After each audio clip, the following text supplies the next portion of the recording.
It's sad that out of all these women that signed up for this process, or out of all these women that were matched, none of them outside of Sam are likable. Seriously. And I can see why their marriages haven't worked, because whether it's Steph being patronizing towards her husband, or whether it's Cara pulling her husband apart and sort of criticizing everything, or CJ, oh my God, I can't even find one that I would say I like. Maddie was even worse, but anyway, I digress. Hey there, thanks for stopping by. It's your girl Valerie. Welcome to my channel. If you're new here, don't forget to subscribe, click the like button, turn on the notification bell for when I upload new videos, and definitely leave a comment. In this episode, I'll be reviewing Married at First Sight New Zealand, Season 4, Episode 13. I called it yesterday. I called it. I said it has to be Steph who told CJ something, and turns out she is the one. She owned up, and it's very uncomfortable because she said she wanted to tell her friend, but she didn't sort of take into consideration how uncomfortable that would be for her husband, because now her husband has to back her, and it's like, why would you do that? Why would you do that? Why not first speak to your husband and tell him that, okay, you've told me this, but I want you to know that I'm going to be telling the wife. That way he knows, and he can give his friend a heads up as well. Because just because you're trying to protect your friendship with CJ doesn't mean he doesn't want to protect his friendship with Jesse. Maybe Jesse would have confronted or would have approached CJ and sort of apologized and explained exactly what he meant. So I felt that was selfish on Steph's part. You can tell Michael is very run down. I can see he's very low. I guess he's got very high highs and very low lows, because he ended up going to have a conversation with Steph. And Steph, the way she was flirting and all smiley in front of Michael, she's got a crush on Michael as far as I'm concerned. She's got a crush on Michael. She sort of tried to explain, oh, we're very spiritual, oh, we're this, that, and the other. No, she's got a crush on Michael. She really likes him. The fact that she was trying to put down her husband in front of Michael and his wife doesn't make sense to me. I thought she was friends with Cara, so the idea that she would fancy her friend's husband still is shocking, and I still don't get it. You have the couples just talking and sort of it's uncomfortable. Everybody's uncomfortable because Peter explains that, he's been trying his best, to meet her needs, and yet she still feels like he's not meeting her needs. And she went, well, I can't continue to wait. And it's like, well, I'm a work in progress. He is a work in progress. He is only 28 years old. So it's up to her to decide, do I want someone I can mold into the husband that I want, or do I want a ready-made product? And she said, well, I don't have the patience to get to date or to have someone who sort of is looking into the future and is not yet there. And it's like, oh my God, why did you come to the experiment? Why didn't you stay your butt at home? And then it's cute to see, I guess with all the toxicity, it's nice to have James and Sam there, because they are the calming force, because they seem to be doing very well.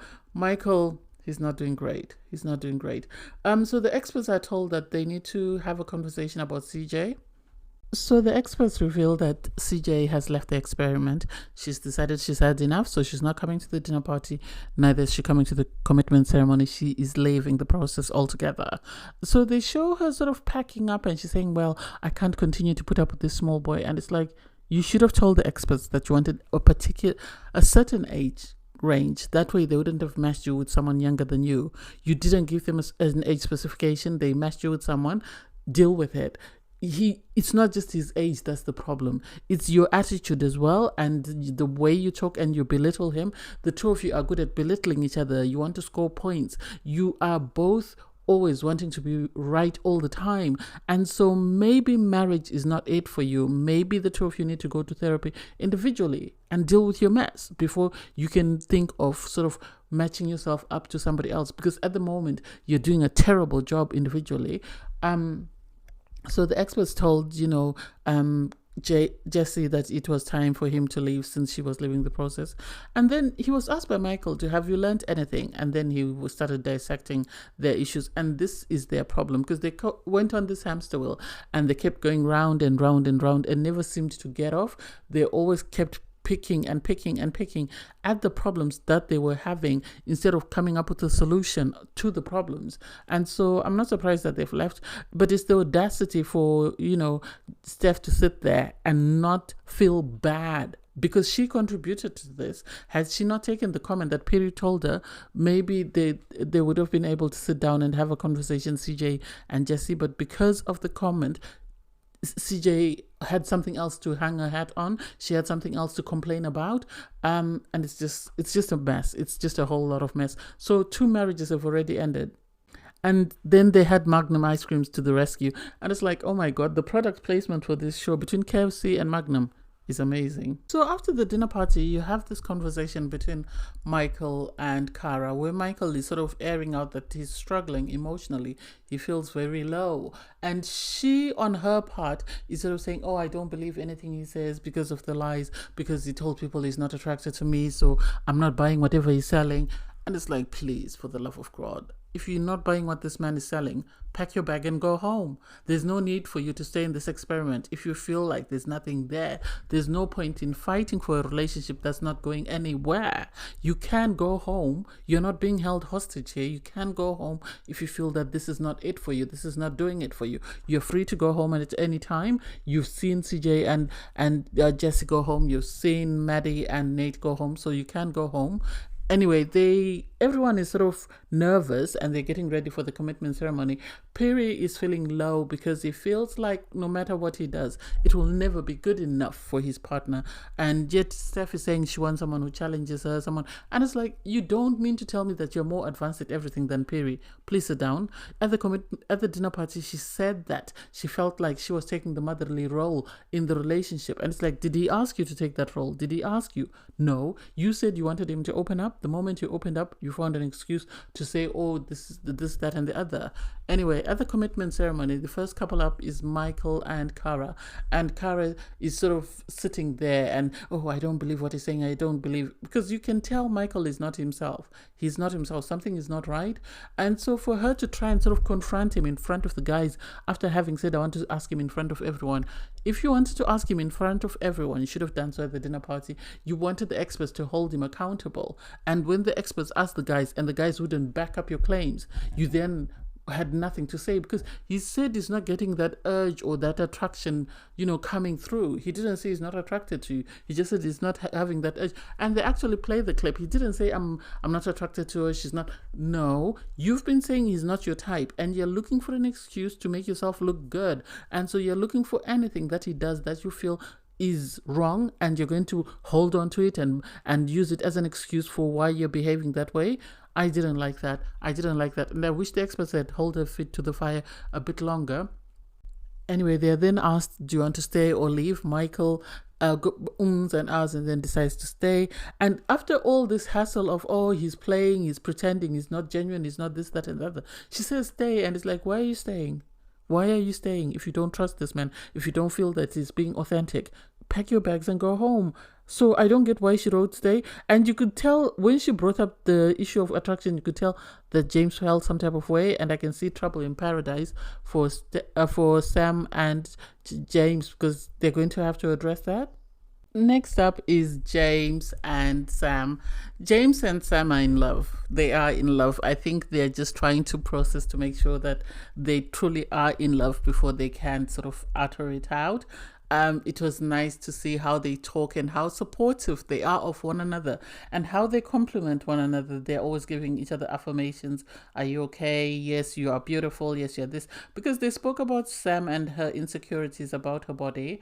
They also spoke about James's insecurities and the fact that he uses a sleep apnea machine.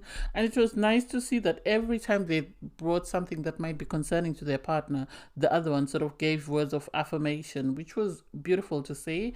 And they were asked, have you been intimate? I like the way that Sam sort of deferred to James, and James was very sort of delicate with how he delivered their response. If we all remember Richard from Married at First Sight Australia, oh God, that's what got him in trouble with his wife and they never recovered. So I like how delicate he was with it and how happy she seemed to be about it, and the fact that he also checked in with her and made sure he complimented everything that had happened in that scenario. So it was cute to see, and the experts were like, okay, we're just going to ask if you're going to stay or stay, because they can see that these people, they say they are both falling very hard for each other. And this is what I like about Married at First Sight. When it works, it really works. So I'm so happy for them. Lastly is Piripi and Steph. Here's what I'm going to say. I think Michael and Steph, I hope they're not doing the thing that the guys from Married at First Sight did, whereby they're dating, because Steph, you could tell, was disappointed when Michael said stay. So the fact that she wrote leave, I think she thought they were on the same page, because some of the things she was bringing up about her husband didn't make sense. And you could see at one point James was upset, and James is not one to easily get upset. So the fact that you could see on his face that he wasn't happy, because the experts asked Piripi, what have you done? He listed everything he's done to try and please his wife. And when they asked her, she said, well, I take the motherly role. And it's like, nah. Even with the cards that Piripi wrote, they should have been cards for Steph as well. She should have been sort of divulging stuff about herself and sort of holding the conversation, and not be sitting there like a teacher and grading him. I didn't like it. And when he made the dog comment that I feel like a dog, the way I'm always corrected or patted on the head when I do something, she doesn't deserve Piripi. Piripi should have gone home. I think this is a good learning opportunity for his next relationship, but the way Steph has treated him, I don't see her having a successful relationship with anybody else. Even if she decides to date Michael is not going to be able to put up with the things that she's sort of trying to dish out. I don't know what she's looking. Oh, he'd be an amazing husband for me in 5 years. So you're saying his development is 5 years behind you? It's the audacity and the way she's patronizing. I didn't like that. I wish the experts had called her out more. Maybe maybe it was edited out, but I wish John had said a lot more, because it's unacceptable to talk about someone like that. It really is. So Steph wrote leave, Piripi wrote stay. And I think Piripi wrote stay just because he doesn't want to feel like he's given up. And so I think he knows that he is growing and is becoming his best self. And this is why he chose to write stay. I wish Steph had apologized when he said, I feel like a dog. I didn't hear her apologize. I can't wait to see what happens when they go home for homestays next week, and see what her family or his family have to say in regards to the way she's been treating him. Anyway, thanks guys for watching. Please don't forget to like, share, comment, and subscribe, and click the link in my video to watch my review from episode 12. Bye guys.